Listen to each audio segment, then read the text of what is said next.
Hai semuanya, balik lagi sama calon sarjana.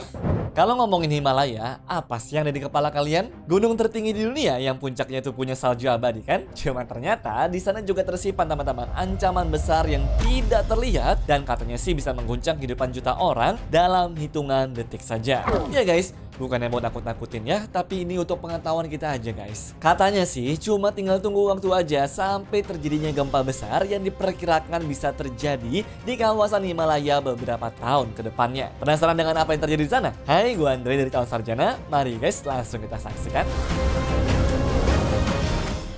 Pegunungan Himalaya itu jelas ada puncak Everest yang sangat indah ya. Bener-bener kayak lukisan alam deh. Tapi kayak yang gue bilang tadi, di bawahnya itu berbahaya banget teman-teman. Jadi begini, pegunungan Himalaya itu sebenarnya terbentuk karena tabrakan besar antara dua lempengan bumi raksasa, yaitu lempeng India dan juga lempeng Eurasia. Nah masalahnya, lempeng-lempeng ini tuh sampai sekarang masih terus bergerak dan menekan satu sama lainnya. Iya guys, lempeng India ini terus bergerak ke utara sekitar 4,5 cm per tahunnya dengan menabrak lempeng Eurasia. Tapi jangan kalian remehin ukuran 4,5 cm itu ya. Kalau diakumulasikan, pergerakannya selama ratusan juta tahun tuh gimana? Ya itulah hasilnya guys, bisa jadi pegunungan setinggi yang ada di Himalaya. Dan karena lempeng India ini kayak gue bilang tadi guys, masih terus-terusan mendorong, puncak-puncak Himalaya termasuk gunung Everest itu tanpa kalian sadari nih, setiap tahunnya naik beberapa milimeter. Kaget ya? Cuma balik lagi ke pembahasan utamanya. Di balik pemandangan yang bikin takjub ini, ada resiko yang tidak bisa dianggap remeh teman-teman. Karena apa? Karena daerah sekitar Himalaya itu termasuk dalam zona rawan gempa. Para ilmuwan aja bilang kalau gempa besar ini guys bukan cuma mungkin, tapi gempa besar di Himalaya itu pasti akan terjadi. Ibaratnya cuma tinggal tunggu waktunya aja teman-teman. Para ilmuwan ini juga punya alasannya sebenarnya. Mereka tuh mikirnya tekanan dari lempeng-lempeng bumi yang saling dorong tadi terus menumpuk.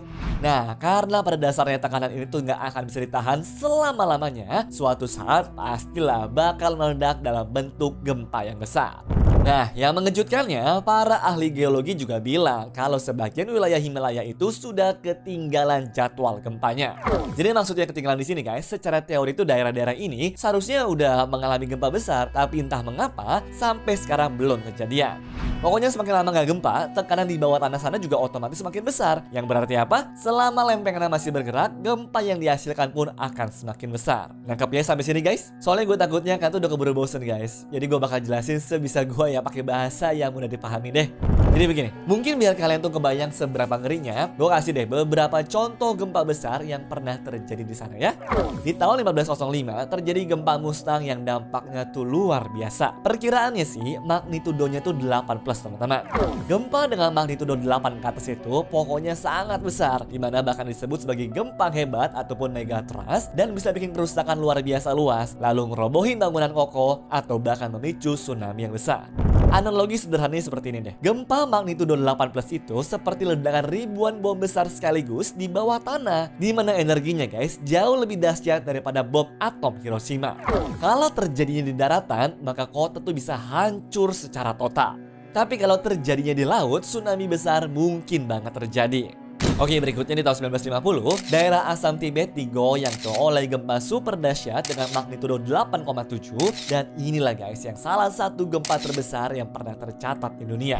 Dan terakhir di tahun 2015, Nepal juga diguncang sama gempa hebat tuh yang menewaskan hampir 9.000 orang dan melukai puluhan ribu lainnya. Nah, tapi kabar buruknya guys, gempa besar di tahun 2015 itu ternyata belum cukup kuat untuk melepaskan semua tekanan yang sudah numpuk di bawah Himalaya. Jadi masih ada tabungan lah kasar katanya sebagai energi yang siap dilepaskan kapan saja. Para ilmuwan juga bukan cuma nebak-nebak soal gempa ini, tapi mereka tuh pakai teknologi satelit dan juga GPS super akurat gitu. Dan hasil dari pengamatan mereka nunjukin ada banyak bagian dari patahan besar di Himalaya yang lagi tidak bergerak alias terkunci. Nah, ini bukan berarti nggak gerak sama sekali ya. Patahan lempengan di sana tuh tetap bergerak teman-teman setiap tahunnya. Cuma ya belum ada ruang aja untuk tekanannya itu bisa keluar. Nggak kelihatan memang dari luar, tapi tekanan di sana bakal semakin besar setiap detiknya. Penelitian tahun 2020 juga bahkan nemuin tuh ada bagian sepanjang 600 km di Himalaya yang tengah sangat berisiko dan bisa saja memicu gempa di atas magnitudo 8,5. Yang berarti ini termasuk dalam kategori gempa super dahsyat. Yang bikin ngerinya itu ada ratusan juta orang yang tinggal di kota-kota besar seperti Delhi, Kathmandu, dan juga Dehradun. Mereka ini guys yang bakal jadi korban pertamanya. Ya kenapa begitu? Soalnya deket banget guys sama titik gempanya tadi. Kebayang nggak berapa kerugian ekonominya? Ratusan miliar dolar kayaknya ada kali ya. Dampaknya juga nggak main-main. Jalan tol pasti rusak, rel kereta juga rusak, bandara juga sama. Kalau udah kayak begini, bantuan darurat dan juga pengiriman barang semuanya jadi terhambat kan? Belum lagi urusan listrik, air, internet, semuanya lumpuh total deh. Pariwisata yang jadi andalan Nepal sana juga bakal kena dampaknya teman-teman. Tempat-tempat bersejarah, candi, situs budaya, semuanya deh. Pokoknya tuh bisa hancur dan kerugian itu nggak bisa dihitung pakai uang doang kan? Contohnya kayak gempa Nepal di tahun 2015 kemarin deh yang sempat gue bilang tadi. Itu aja buat proses bangunnya kembali guys, makan puluhan tahun dan biayanya juga gila-gilaan banget. Selain itu, gempanya juga bisa bikin longsor di pegunungan, lalu menutup sungai dan bikin banjir besar. Lalu jangan salah, danau-danau es di pegunungan juga bisa jebol loh. Wilayah Himalaya ini juga kan melintasi banyak negara tuh seperti India, Nepal, Bhutan, Pakistan dan juga China. Sehingga kalau gempa besarnya terjadi, dampaknya bisa langsung terasa teman-teman di beberapa negara sekaligus. Terus kalau ditanya apa dong yang bisa dilakukan sekarang? Jawabannya cuma bisa pasrah sama berdoa guys. Atau seharusnya negara-negara yang ada di daerah itu sudah harusnya siap-siap teman-teman. Kayak bangun rumah yang tahan gempa mungkin, atau perkuat infrastrukturnya, atau juga mungkin tingkatin kesadaran masyarakatnya juga. Soalnya pada akhirnya alam tuh memang akan terus bergerak teman-teman, dan tinggal seberapa siapnya kita aja nih untuk menghadapinya. Ya semoga kalian tuh dapat sesuatu dari video kali ini ya. Dan kalau emang teman-teman tuh suka, bolehlah guys kasih like dan juga komennya di bawah ya. Mau sawer-sawer ataupun jadi membership juga boleh banget kok. Sekian dulu ya guys video kita kali ini. Sampai jumpa di video-video berikutnya. Bye-bye.